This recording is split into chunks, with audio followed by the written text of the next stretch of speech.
Hello everyone. आज के topic में मैं आपको समझाऊंगा कॉल बाय वैल्यू और कॉल बाय रेफरेंस को आप किस तरीके से समझ सकते हो। क्या होता है कॉल बाय वैल्यू और क्या होता है कॉल बाय रेफरेंस।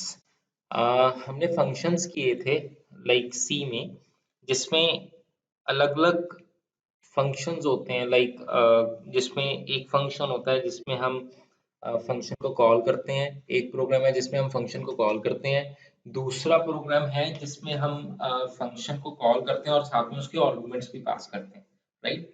और तीसरा हमने किया था एक फंक्शन जिसमें हम वैल्यू भी पास आर्गुमेंट्स भी पास कर रहे हैं और एक वैल्यू भी रिटर्न करवाने हैं। तो हम कॉल बाय वैल्यू सबसे पहले करते हैं फंक्शंस में। Call by value C program in functions. So void में यहाँ पे हमने लिखा int a equals to 10 and int b equals to 20. Then एक swap function यूज किया हमने, swap a comma b. अब यहाँ पे मैंने printf करवाया %d comma a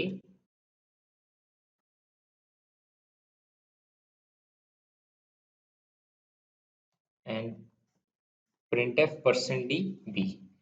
मैंने यहाँ पे एक swap function बनाया int x int y. चाहे आप यहाँ पे a और b वेरिएबल भी ले सकते हो, दैट इज नॉट मैंडेटरी कि अगर आपको x ही लेना है। तो यहाँ पे मैंने एक t वेरिएबल बनाया int t में डाली वैल्यू x की, x में डाली वैल्यू y की और y में डाली वैल्यू t की। और यहाँ पे printf करवा दिया मैंने %d x और %d y। ठीक है, ये मैंने दो वैल्यूज यहाँ पे प्रिंट करवा दी। ठीक है, अब देखो ये चलेगा कैसे। अब मैं यहाँ पे इसका एक ड्राई रन बना देता हूँ, क्लियर हो जाएगा बेटर वे से। अब देखो a की वैल्यू कितनी थी, a की वैल्यू थी मेरी, a की वैल्यू थी 10। ठीक है, और जो b की वैल्यू थी वो कितनी थी, वो थी हमारी 20, राइट। उसकी वैल्यू थी 20। ठीक है, अब ऐसे करते हैं 10 यहाँ पे लिख देते हैं और 20 हम लिख देते हैं यहाँ पे।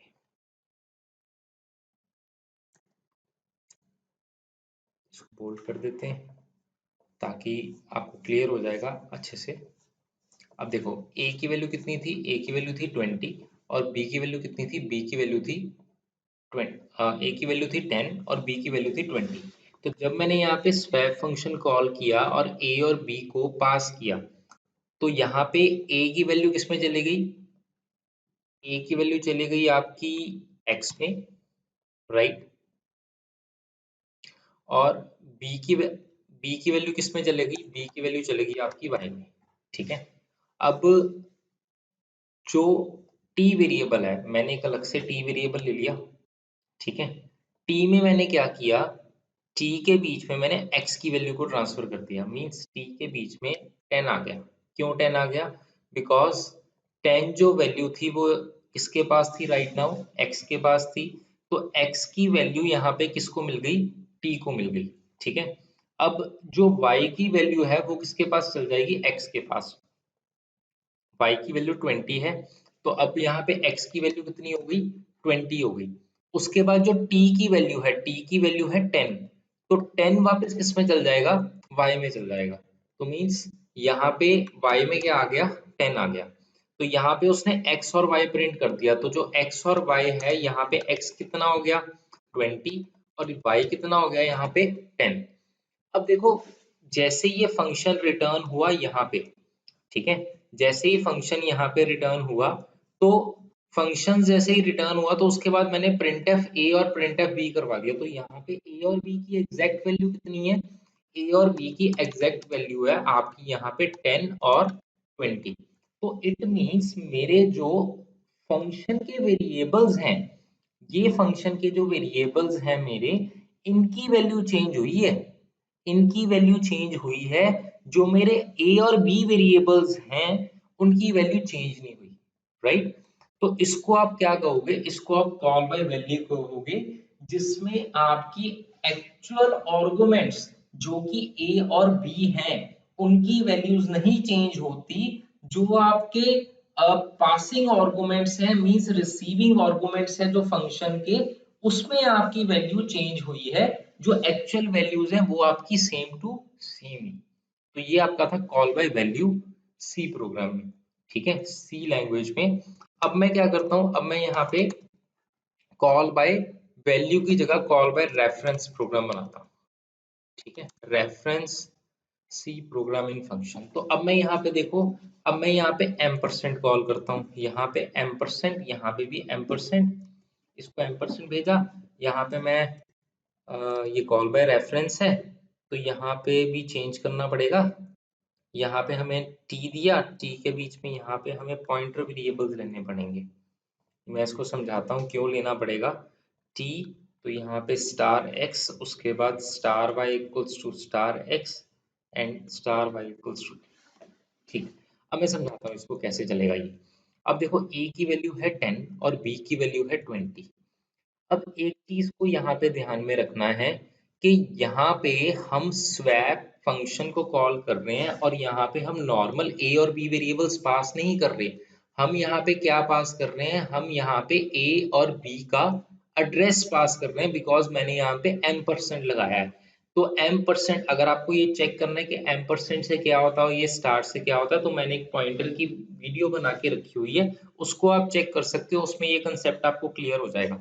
तो अगर मैं यहाँ पे ए एम% ए पास करता हूँ, तो एम% ए का मतलब है ए का जो एड्रेस है। अब देखो, कोई भी वेरिएबल अगर मेमोरी में डिक्लेयर होता है तो उस पर्टिकुलर चीज का एड्रेस होता है। लेट इट बी, इसका एड्रेस है आपका 1000, ठीक है, इसका एड्रेस है 1000 और इसका इसको थोड़ा सा डार्क कर लेते हैं, इसका एड्रेस है 1002, ठीक है। तो इसका एड्रेस है 1002 और उसका एड्रेस है 1000। तो ये मेरे एड्रेस हो गए वेरिएबल के, जहां पे वो टेम्परेरी स्टोर हुआ है, ठीक है। तो यहाँ पे वो क्या करेगा, जब मैं यहाँ पे एम% ए पास करूंगा और एम% बी पास करूंगा, तो ए का जो एड्रेस है वो है 1000 और बी का जो एड्रेस है वो है 1002। तो मैं यहाँ पे जब मैंने एम% ए और एम% बी पास किया, तो यहाँ पे मेरी जो वैल्यू है वो क्या गई, यहाँ पे मेरा क्या आ गया, एड्रेस आ गया। तो x के बीच में क्या आ गया मेरा 1000 और y के बीच में क्या आ गया मेरा 1002। तो राइट नाउ ये जो पॉइंटर वेरिएबल्स हैं x और y, पॉइंटर वेरिएबल्स हैं, इसको मैं यहाँ पे मेंशन कर देता हूँ स्टार x और स्टार वाई, ठीक है। तो x के पास जो वैल्यू है वो है एड्रेस 1000 और y के पास जो वैल्यू है वो है एड्रेस 1002। अब मैंने एक t वेरिएबल लिया, t के बीच में मैंने यहाँ पे स्टार x कर दिया। स्टार x का मतलब है x के पास जो एड्रेस पड़ा हुआ है उस एड्रेस के ऊपर जो वैल्यू पड़ी हुई है। मैं दोबारा रिपीट कर रहा हूँ, x के पास जो एड्रेस पड़ा हुआ है उस एड्रेस के ऊपर जो वैल्यू पड़ी हुई है, उसने उस वैल्यू को पिक करके किस में डाल देना है, t वेरिएबल में डाल देना है। उसके बाद हम क्या करेंगे, star y equals to star x means y के पास जो एड्रेस पड़ा हुआ है उस एड्रेस के ऊपर जो वैल्यू है 20, वो कहाँ पे चल जाएगी, x के पास जो एड्रेस पड़ा और उस एड्रेस के ऊपर जो वैल्यू पड़ी हुई है मीन्स 20 कहाँ पे चले गया, यहाँ पे चले गया। उसके बाद t equals to star y, इसका मतलब है t के पास जो वैल्यू पड़ी हुई है 10, बिकॉज t एक नॉर्मल वेरिएबल है, t के पास जो वैल्यू पड़ी हुई है 10, उसके वो किस में जाएगी, स्टार वाई में मींस वाई के पास जो एड्रेस है उस एड्रेस के ऊपर जो वैल्यू मींस 10 किस में चले गया, यहाँ पे चले गया। अब आप अगर आप चेक करोगे, अब ये फंक्शन पूरा मेरा कंप्लीट हो गया, तो वापस रिटर्न कहाँ पे जाएगा, कंट्रोल यहाँ पे जाएगा। अब यहाँ पे ए और बी प्रिंट करवाएगा, तो देखो यहाँ पे जो कॉल बाय रेफरेंस है उसमें आपकी एक्चुअल वैल्यू चेंज हुई है। तो यहाँ पे ए की वैल्यू कितनी हो गई 20 और बी की वैल्यू कितनी हो गई 10। तो मीन्स यहाँ पे कॉल बाय रेफरेंस में आपकी जो एक्चुअल वैल्यू है वो चेंज हुई है, ना कि आपकी आर्गुमेंट्स की वैल्यू जो फंक्शन के बीच में हमने एज एन आर्गुमेंट्स पास किया था उसकी वैल्यू चेंज हुई है।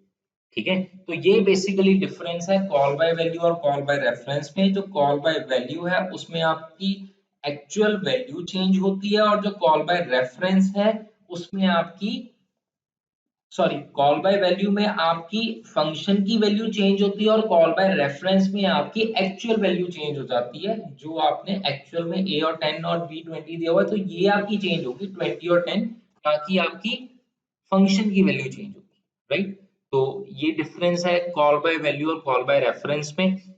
अब मेरी नेक्स्ट वीडियो है जिसमें रिकर्शन के बारे में आपको कंसेप्ट समझाऊंगा, तो उसको भी जरूर देखना, रिकर्शन के कंसेप्ट को अच्छे से समझ लग जाएगा आपको। Thank you for watching my video.